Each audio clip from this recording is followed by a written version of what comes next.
ሰላም ሰላም እንዴት ናችሁ? ደህና ናችሁ ወይ?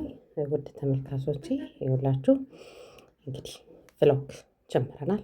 ልክ እንደ ሁሉም ቤት የማጽዳት ቭሎግ፣ የዛሬው ቤት የማጽዳት ቭሎግ ነው። ትላንትና ሌላ ነገሮችን ያጸዳሁት፣ ዛሬ ደግሞ መስታወትና ሶፋውን ነው መጋረጃ እንቀይራለን። ምክንያቱም ፀሐይም እየወጣ ስለሆነ ትንሽ ሄል የሚያደርገን ነገር እንቀይራለን ማለት ነው።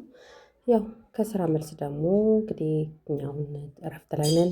እረፍት ላይ ከሆንክ ደግሞ መስራት መሰገጥ ምናምን አያስፈልግም፣ ዝም ብለህ ትሰራለህ። ምክንያቱም ስራ ስትሆን ይሄ ሁሉ ጊዜ ስለማይኖር ማለት ነው።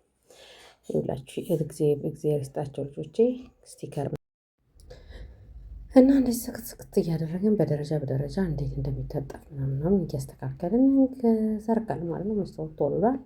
እንግዲህ የቀረው መጠገን ነው እላችኋለሁ። ላይ ማስገባት ነው። አሁን አንዳንድ ሰው ይለኛል እንደዚህ ውፍረት ይዘሽ ትሰሪያለሽ እንዴ ምናምን። የሚገርማችሁ ነገር በጣም አድካሚ ነው በእርግጥ።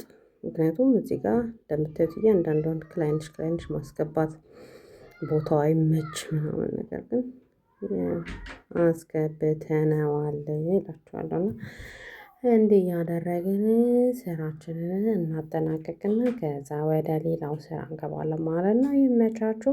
ሾፍ ማድረጓን አትርሱ። ሰብስክራይብ፣ ኮሜንት ምናምን እንደ እህታችሁ ለማሳደግ መጣር አለባችሁ ብዬ አላለሁም የሀገሬ ልጆች።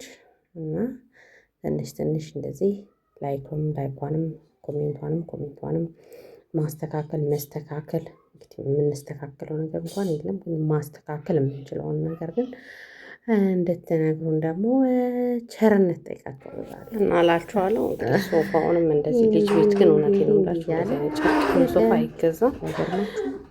ለማንኛቸውም እንደዚህ ጨርሰናል እላችኋለሁ። አንዷ እኮ ነው ያደረው ምን አለችኝ፣ ልብስ አጥቤ አለችኝ። ስላት እንዲህ ተዘገትሬ ሳይው በጣም እንደዚህ ተዘርግቶ ተሰጥቶ ሳየው አለች የሚሰማኝ ደስታ በቃ ልነግርሽ አልችልም። ያለችኝን ልጅ አልረሳውም። እና ልብስ ማጥበዋ የሚታወቃት መዘርጋቱ ሳጥንት ላይ ሽቦ ላይ ተሰጥቶ ማየቱ እሷ ማጠቧን ያስመለክታል ማለት ነው። እና እርካታ ይሰጣታል። እኛም እንደዚህ ሾፍ ስናደርግ ያጸዳነውን ደግሞ ደስ ይለናል እላችኋለሁ። ይመቻችሁ። የቡድሮምን ተራራ እና ባህር እየተመለከታችሁ ቪዲዮን ጨርሻለሁ።